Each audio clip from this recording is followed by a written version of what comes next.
Story 1. My name is Jacob, and I live in a remote part of Washington state.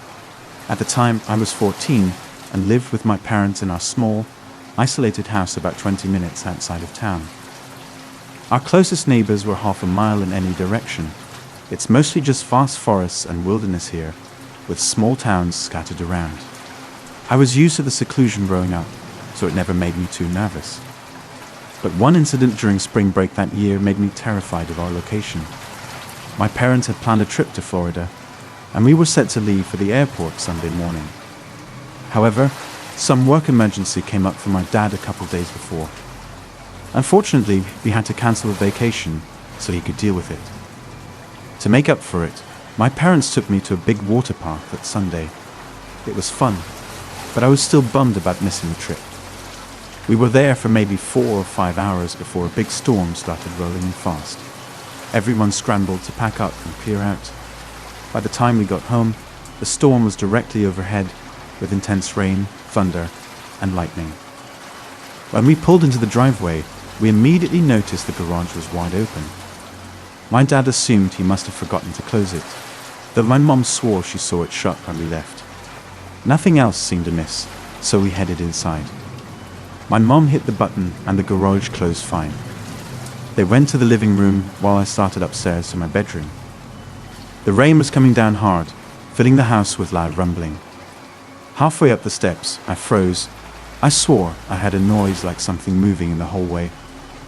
I rushed up the rest of the stairs and peered around.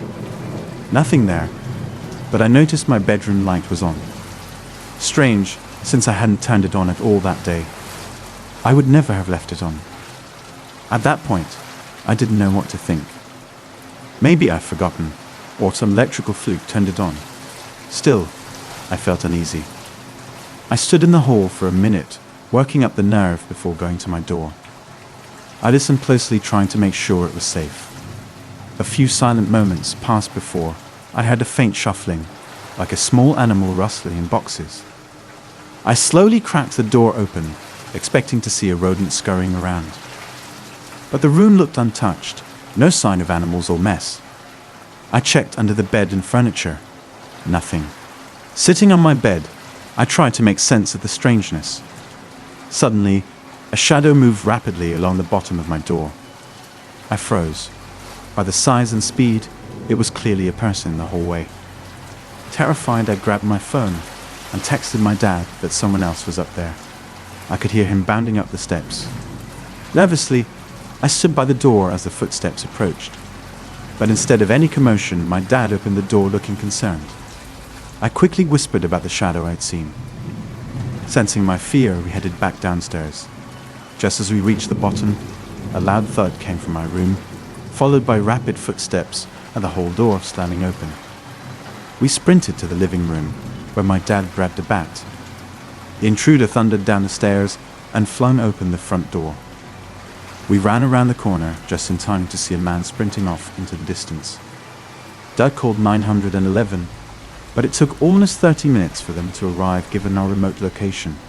They'd asked us questions, searched around a bit, then left after finding no sign of the guy. As far as I know, he was never caught.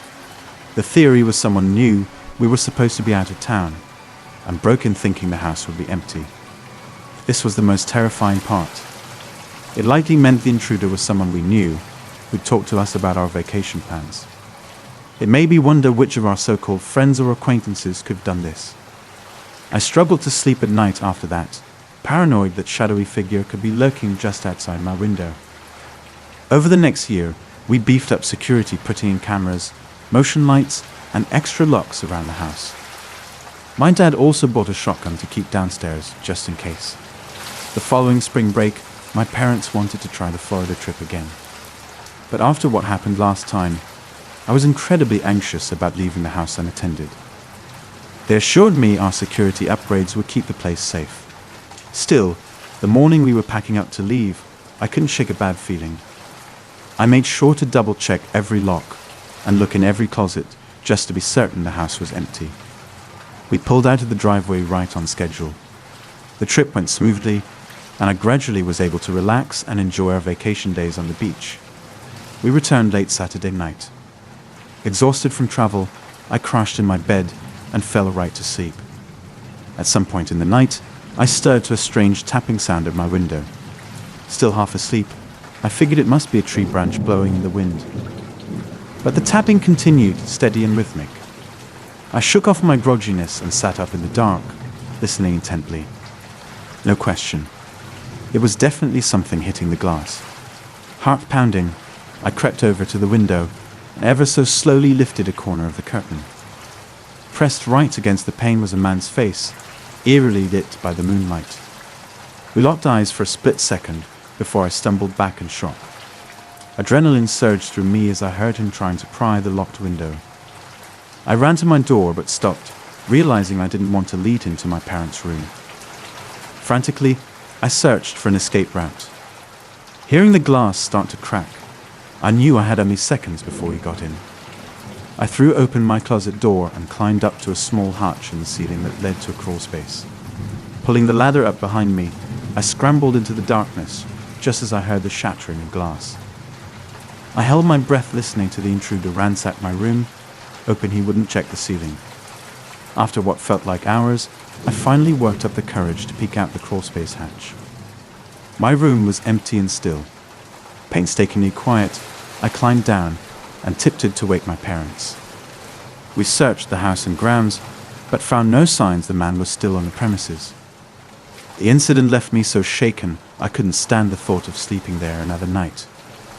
We stayed in a hotel while security teams scoured the property to find where he had broken in. They discovered he had disabled certain outdoor cameras and cut a hole through wire fencing leading from the woods.